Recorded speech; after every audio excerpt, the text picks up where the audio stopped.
J'ai découvert que ma femme me trompait parce qu'elle a dit qu'elle allait sortir avec sa meilleure amie, mais elle était avec moi. Je sais ce que vous devez penser, encore une histoire d'infidélité, comme tant d'autres.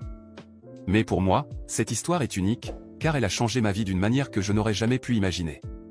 Avant d'entrer dans les détails de ce qui s'est passé, je dois expliquer à quoi ressemblait mon mariage avec Clara et pourquoi, dans ma tête, ce que je faisais était justifiable, alors que ce qu'elle a fait était impardonnable. Clara et moi nous sommes rencontrés il y a environ 10 ans lors d'une fête entre amis communs. Elle était tout ce que je pouvais demander, belle, intelligente et, surtout, indépendante. Elle n'était pas du genre à demander une attention constante, mais quand nous étions ensemble, c'était comme si le reste du monde disparaissait. Elle avait cette énergie qui te donnait envie de devenir meilleur rien que pour être à sa hauteur. Les premières années, notre mariage était ce que beaucoup qualifieraient de parfait. Clara était une partenaire à tous points de vue, elle soutenait mes décisions, m'encourageait dans mon travail et, dès qu'elle le pouvait, rendait notre vie plus légère. Mais avec le temps, les choses ont commencé à changer. Ce n'était pas soudain, mais petit à petit, l'étincelle s'est estompée. Ce qui était autrefois un mariage plein de passion et de complicité s'est transformé lentement en une routine sans grandes émotions. Moi, comme tout homme, j'avais mes besoins. Clara, en revanche, semblait de moins en moins intéressée. Toujours occupée avec le travail, ses amis ou ses propres loisirs, je commençais à me sentir négligé. Je ne dis pas que cela justifie ce que j'ai fait, mais je veux que vous compreniez le contexte. C'est dans ce vide qu'Amanda est entrée. Amanda, la meilleure amie de Clara, faisait pratiquement partie de notre famille. Elle était présente aux anniversaires, aux fêtes et même lors de nos voyages. Elle avait toujours été proche de Clara, mais avec le temps, j'ai remarqué qu'elle semblait plus intéressée par moi qu'elle ne l'aurait dû. Au début, ce n'était que des blagues innocentes, des conversations un peu plus longues que d'habitude et des regards qui, je pensais, pouvaient signifier autre chose. J'ai résisté, pendant un temps. Quand j'ai finalement cédé, c'était comme si un poids s'était envolé de mes épaules. Amanda me faisait à nouveau me sentir désiré. Elle était jeune, amusante et pleine d'énergie. Et honnêtement, je croyais que je ne faisais que répondre à mes besoins masculins. Dans ma tête, je ne trompais pas vraiment Clara, parce que je l'aimais toujours. C'était purement physique, quelque chose que je pensais que les hommes avaient besoin de faire et qu'elle ne comprendrait jamais.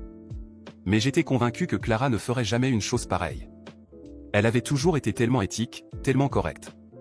Je croyais que tant que je gardais les choses sous contrôle, personne ne serait blessé. Mais j'avais sous-estimé la capacité des gens à garder des secrets. Cet après-midi-là en particulier, Clara m'a appelé pendant qu'elle était au travail. J'étais à l'hôtel avec Amanda à ce moment précis, profitant de notre temps ensemble. Quand j'ai vu le nom de Clara sur mon téléphone, j'ai fait signe à Amanda de se taire et j'ai décroché. « Salut, mon amour » m'a dit Clara d'une voix joyeuse. « Je voulais juste te prévenir que ce soir, je vais retrouver Amanda après le travail. On a des choses à rattraper, tu sais ? Alors ne m'attends pas pour le dîner. » Amanda, allongée à côté de moi, a failli éclater de rire.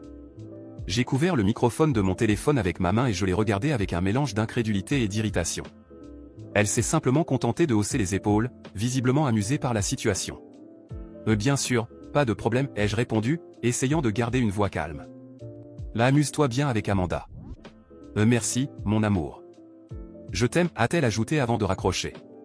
Je suis resté un moment à regarder mon téléphone, essayant de comprendre ce qui venait de se passer.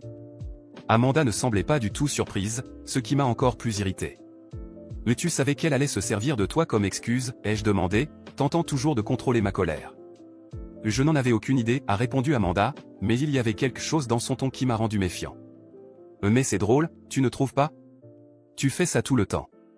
Clara apprend juste à jouer au même jeu. » Ces mots m'ont frappé comme un coup de poing. Je savais qu'Amanda avait raison, mais ma fierté m'empêchait de l'admettre. Je me suis levé et j'ai commencé à m'habiller. J'avais besoin de réponses.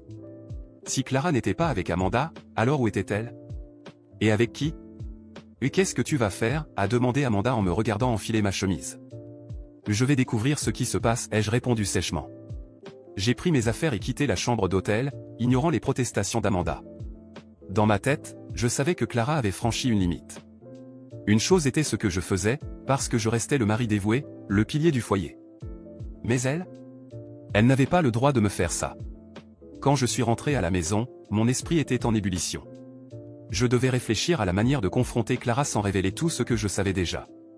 J'ai décidé d'attendre son retour et, entre-temps, j'ai commencé à fouiller nos messages et nos comptes partagés à la recherche d'indices. C'est là que j'ai trouvé quelque chose qui m'a glacé le sang, une réservation de restaurant à son nom pour ce soir-là. Et ce n'était pas n'importe quel restaurant, c'était un endroit que Clara savait que je détestais, ce qui rendait encore plus évident qu'elle n'avait pas prévu de m'y inviter. La question était maintenant, avec qui y allait-elle? Je suis resté là, les mains tremblantes et le cœur battant à tout rompre, essayant d'assimiler tout ce que je venais de découvrir. Je ne pouvais pas croire ce que j'avais vu dans ce restaurant. Clara, ma femme, la femme avec qui j'avais construit une vie, était assise avec un autre homme, riant et se comportant d'une manière qui ne laissait aucun doute. Chaque geste, chaque regard, chaque sourire confirmait ce que je redoutais déjà. En conduisant jusqu'à la maison, le silence pesait lourdement et mon esprit était en ébullition. Je voulais crier, frapper quelque chose, la confronter immédiatement, mais je savais que ce n'était pas le bon moment. Je devais garder la tête froide, être stratégique. S'il y avait une chose que j'avais apprise de mes propres infidélités, c'était que la vérité ne sortait jamais bien dans le chaos. Je devais être patient. Je devais comprendre tout avant d'agir. Quand je suis arrivé à la maison, l'obscurité et le silence du lieu m'ont frappé comme un rappel de ma solitude. Je me suis assis sur le canapé, incapable de bouger, essayant de digérer ce qui venait de se passer. Je savais que Clara rentrerait tard, donc j'avais du temps pour réfléchir. Mais mon esprit revenait sans cesse à cette image, elle, avec lui, riant d'une façon que je n'avais pas vue avec moi depuis des années. Qui était cet homme? Je l'avais reconnu. Pas de près, mais suffisamment pour savoir qu'il était quelqu'un de son travail. Clara avait mentionné son nom à quelques reprises, toujours en passant, de manière anodine. Daniel mène le nouveau projet, où Daniel a suggéré cet endroit pour la réunion. Je n'avais jamais pensé à lui comme une menace, mais maintenant tout s'imbriquait. Les nuits tardives au bureau, les réunions de dernière minute, les événements de réseautage. C'était lui. Cela avait toujours été lui. J'ai décidé d'enquêter. Je ne pouvais pas me fier uniquement à ce que j'avais vu. J'ai sorti mon téléphone et commencé à chercher sur les réseaux sociaux. J'ai trouvé son profil assez facilement. Daniel Martinez. Sa photo de profil montrait un homme sûr de lui, souriant, avec l'air de quelqu'un qui savait exactement ce qu'il voulait et comment l'obtenir. J'ai parcouru ses publications, ses commentaires, essayant de trouver quelque chose qui confirmerait ce que je savais déjà au fond de moi. Et c'était là. Des photos d'événements de travail, des publications avec des collègues, et dans plusieurs d'entre elles, il y avait Clara. Sur l'une, ils étaient assis côte à côte, leurs corps penchés l'un vers l'autre d'une manière bien trop intime à mon goût. Sur une autre, ils étaient à ce qui semblait être un dîner d'équipe, et Clara avait ce même sourire que j'avais vu au restaurant. Un sourire qui n'était pas pour moi depuis longtemps. Ma poitrine s'est remplie de rage, mais aussi de quelque chose d'autre, une profonde humiliation. Comment en était-on arrivé là? Comment avais-je permis que les choses se dégradent autant? J'avais toujours pensé que, bien que j'aimais un moment, Clara était au-dessus de tout cela. Mais maintenant je voyais que ce n'était pas le cas. Elle avait aussi ses secrets, et le pire était qu'elle les avait si bien cachés que je ne m'en étais rendu compte que maintenant. Pendant que je continuais à chercher, mon téléphone a vibré. C'était un message de Clara. Mon amour, la soirée se prolonge un peu. Je risque de rentrer plus tard que prévu. Ne m'attends pas éveillé. Je t'aime. J'ai lu ces mots et laissé échapper un rire amer. L'audace, la facilité avec laquelle elle me mentait, était presque admirable. J'ai pris une profonde inspiration et répondu quelque chose de bref, essayant de ne rien laisser transparaître de ce que je ressentais. Pas de souci, mon amour. Profite de ta soirée. J'ai éteint mon téléphone et fermé les yeux, essayant de me calmer. Il me fallait un plan. Je ne pouvais pas simplement la confronter sans avoir plus de preuves. Je devais être sûr, connaître chaque détail. Si je devais l'affronter, je voulais qu'elle n'ait aucune échappatoire, aucune chance de nier. Et, surtout, je voulais qu'elle ressente ce que je ressentais à cet instant. Les heures ont passé, et finalement, j'ai entendu le bruit de la clé dans la serrure. Clara est entrée, semblant fatiguée mais satisfaite, comme si elle avait passé une soirée parfaite. Elle m'a regardé et a souri. « Salut, mon amour » a-t-elle dit en posant son sac sur la table. La soirée était incroyable. Amanda te passe le bonjour. Je l'ai regardée, essayant de garder une expression neutre. Chaque mot qu'elle disait était comme un couteau. Mais je lui ai rendu son sourire et hoché la tête. Me content que tu aies passé un bon moment, ai-je répondu, ma voix aussi calme que possible. Elle s'est approchée et m'a embrassé sur la joue avant de monter à l'étage. Je suis resté assis sur le canapé, fixant le vide. J'avais tellement envie de crier, de lui demander comment elle osait, mais je savais que ce n'était pas encore le moment. Pas tout de suite. Cette nuit-là, je n'ai pas dormi. Mon esprit continuait à travailler, reliant les points, me rappelant toutes les fois où Clara était rentrée tard, toutes les excuses que j'avais acceptées sans poser de questions.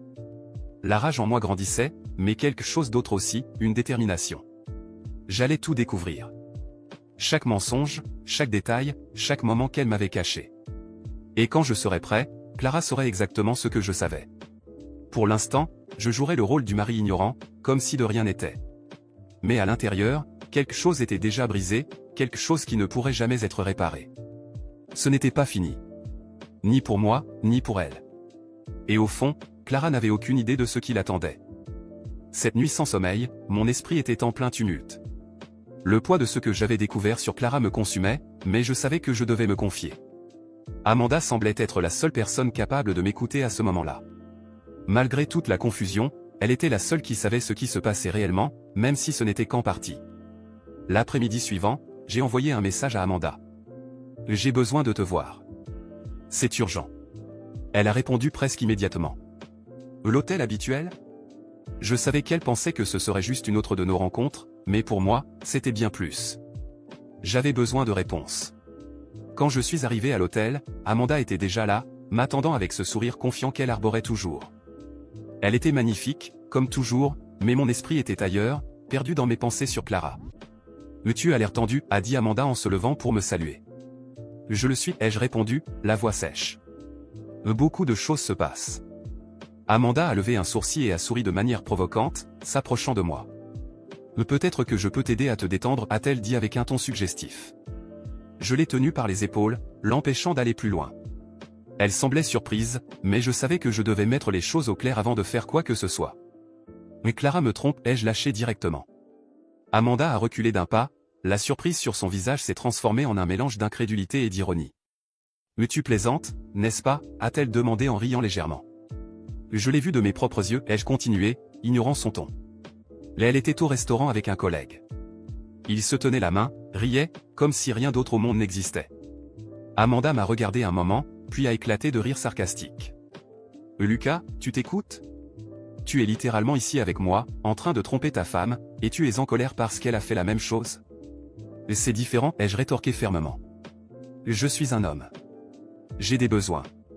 Ça ne signifie rien pour moi. Mais elle ? Elle était censée être fidèle. Elle a détruit notre mariage. » Amanda a ri à nouveau, mais cette fois, elle semblait ne pas vouloir argumenter. « Lucas, tu es un cas désespéré. Mais tu sais quoi ? Je ne vais pas discuter. Si tu as besoin d'évacuer ta frustration, je suis là. » Elle s'est avancée et m'a attiré à elle, m'embrassant. Pendant un moment, j'ai hésité, mais j'ai vite cédé. Il n'y avait aucune raison de résister. Amanda savait exactement quoi dire et faire pour me faire oublier, au moins temporairement, ce qui se passait. La tension du moment a rapidement disparu, et nous nous sommes abandonnés l'un à l'autre, comme tant de fois auparavant. Pendant un moment, le monde s'est tu, et Clara et tout ce qu'elle avait fait semblait être des problèmes lointains. Mais quand tout fut terminé, je savais que cela ne suffisait pas. Cela ne résolvait rien. Il fallait que j'agisse. Alors qu'Amanda était allongée sur le lit, fumant une cigarette et souriant, satisfaite, je me suis levé et j'ai commencé à m'habiller. « Mais tu vas quand même aller la voir, n'est-ce pas » a demandé Amanda, avec un ton mêlant curiosité et mépris. « Oui » ai-je répondu sans hésitation. « Mais elle doit savoir que je sais. Et elle doit comprendre qu'il n'y a pas de retour en arrière. » Amanda n'a pas répondu, secouant simplement la tête, comme si elle s'attendait déjà à cette réponse. Quand j'ai quitté l'hôtel, ma décision était prise. Le lendemain, j'ai pris les photos que j'avais prises de Clara et Daniel au restaurant et je suis allé à son bureau. Je n'étais plus nerveux, j'étais déterminé. Clara devait ressentir l'humiliation que j'avais ressentie. Je suis arrivé au bâtiment vers midi. Je suis passé sans difficulté par la réception et suis monté à son étage. Quand je suis entré, elle était en réunion avec quelques personnes. J'ai frappé fort à la porte, interrompant la conversation. Tous les regards se sont tournés vers moi, y compris le sien. « Lucas ? Qu'est-ce que tu fais ici » a-t-elle demandé, surprise et visiblement mal à l'aise. « Nous devons parler. » Maintenant ai-je répondu fermement. Elle a hésité, mais elle s'est levée, probablement réalisant que je ne partirais pas sans lui parler. Elle m'a suivi jusqu'à un coin plus isolé, loin des regards curieux. « Mais qu'est-ce qui se passe » a-t-elle demandé, essayant de rester calme. Sans dire un mot, j'ai sorti les photos du dossier et les ai posées sur la table entre nous. Elle les a regardées, et j'ai vu son expression changer. D'abord la surprise, puis la culpabilité. « Mais tu veux m'expliquer ça » ai-je demandé, ma voix basse mais pleine de colère. « Lucas, je peux tout expliquer. » Je ne veux pas d'explication, l'ai-je coupé. Tu as détruit notre mariage, Clara. Mensonge, trahison, pourquoi? Je t'ai tout donné. Tout. Elle a essayé de parler, mais je ne l'ai pas laissé. Je t'ai respecté, Clara. Et c'est comme ça que tu me remercies? Avec Daniel? Un collègue de travail? Vous moquant de moi pendant que je restais à la maison, travaillant pour maintenir cette vie misérable que tu ne sembles clairement pas apprécier. Je continuais, ma voix chargée de colère et de ressentiment. Pendant que je travaillais dur, pendant que je faisais tout pour nous, tu riais avec lui, tu me mentais, détruisant tout ce que nous avions construit ensemble. Clara était visiblement bouleversée. Ses mains tremblaient tandis qu'elle regardait les photos que j'avais posées sur la table. Ses yeux se remplirent de larmes, mais elle ne dit rien. Pas d'excuses, pas de tentative de nier. Juste le silence de quelqu'un qui savait qu'elle était complètement démasquée. C'est ça que tu voulais, Clara, continuai-je, ma voix devenant plus ferme. Mais tu voulais jeter tout ce qu'on avait pour un homme quelconque du travail? Qu'est-ce qu'il t'offre que je ne t'offre pas? Du plaisir? De l'attention? Quoi, Clara? Lucas, s'il te plaît. Parvint-elle finalement à dire, sa voix faible et tremblante. S'il te plaît, quoi, rétorquai-je, en la coupant. Tu avais la possibilité d'être honnête, Clara. Tu aurais pu me parler, me dire que quelque chose n'allait pas. Mais non. Tu as choisi ça. Tu as choisi de mentir, de trahir, de tout détruire. Clara se mit à pleurer, couvrant son visage avec ses mains. Le son de ses sanglots résonnait dans le coin isolé du bureau, mais je ne ressentais aucune empathie. J'étais envahi par un mélange de colère et de satisfaction en la voyant enfin faire face aux conséquences de ses actes. Je ne veux pas entendre d'excuses, Clara, poursuivis-je, ma voix désormais plus froide. J'ai déjà pris ma décision. Je vais demander le divorce. Et j'espère que toi et ton Daniel serez très heureux ensemble, parce que tu as détruit tout ce qu'on avait. Elle tenta de dire quelque chose, mais ses paroles étaient presque inaudibles au milieu de ses sanglots. Je n'attendis pas pour écouter. Je pris mes affaires et partis, la laissant là, brisée et seule. En passant par l'espace commun du bureau, les collègues de Clara regardaient curieusement, essayant probablement de comprendre ce qui se passait. Je ne m'en souciais pas, Clara méritait chaque morceau de cette humiliation. Je suis rentré chez moi avec un sentiment de soulagement, comme si je m'étais enfin débarrassé d'un poids qui m'écrasait. Mais, en même temps, il y avait un vide. Même avec toute ma colère, même en sachant que j'avais eu raison de la confronter, il n'y avait pas de satisfaction complète. Une partie de moi savait que la situation était plus compliquée que je ne voulais l'admettre. Plus tard dans la soirée, Amanda m'a envoyé un message. On peut se voir demain?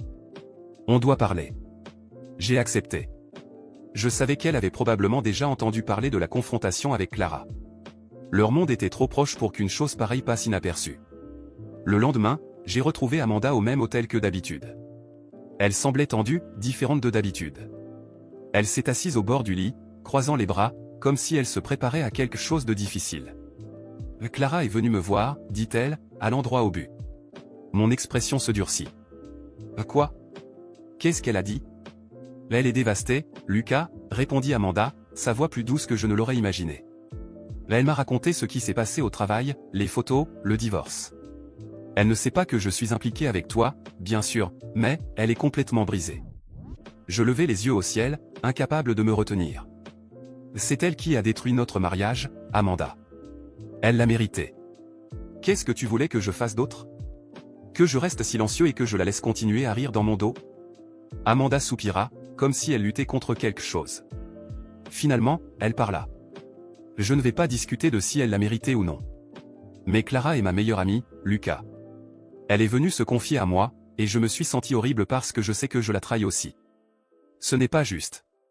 Ma colère commençait à monter à nouveau. Ah Amanda, je te l'ai déjà dit, c'est différent.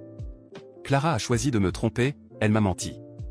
Nous savons tous les deux que cela n'a rien à voir avec ce qui se passe entre nous. Lucas, dit Amanda, m'interrompant. Je ne dis pas qu'elle a raison. Mais je ne peux pas continuer comme ça maintenant. Pas pendant que Clara souffre autant. J'ai besoin de temps. Du temps, répétai-je, incrédule. Ah Amanda, tu es sérieusement en train de mettre fin à ça à cause d'elle? Après tout ce qu'elle a fait? Oui, répondit Amanda, fermement. Parce qu'au fond, Clara est mon amie. Et même si elle a eu tort, moi aussi. Nous avons tous les deux tort. Je restais silencieux, essayant d'assimiler ses paroles. Une partie de moi voulait argumenter, la convaincre que ce que nous avions était différent, que Clara était la véritable coupable. Mais au fond de moi, je savais qu'Amanda avait pris sa décision. D'accord, dis-je finalement, en me levant. Si c'est ce que tu veux, très bien. Mais sache que cela ne change rien. C'est Clara qui a détruit le mariage, pas moi. Je ne regrette rien de ce que j'ai fait. Amanda ne répondit pas, se contentant de me regarder avec un mélange de tristesse et de résignation. Je quittai l'hôtel, une fois de plus seul, mais avec la sensation que quelque chose d'autre s'était brisé. En marchant dans la rue, une chose était claire, j'avais raison. Clara avait franchi une limite irréversible. Et même si Amanda avait décidé de s'éloigner, je savais qu'au fond, tout ce qui s'était passé était la faute de Clara. Du moins, c'est ce que je me disais.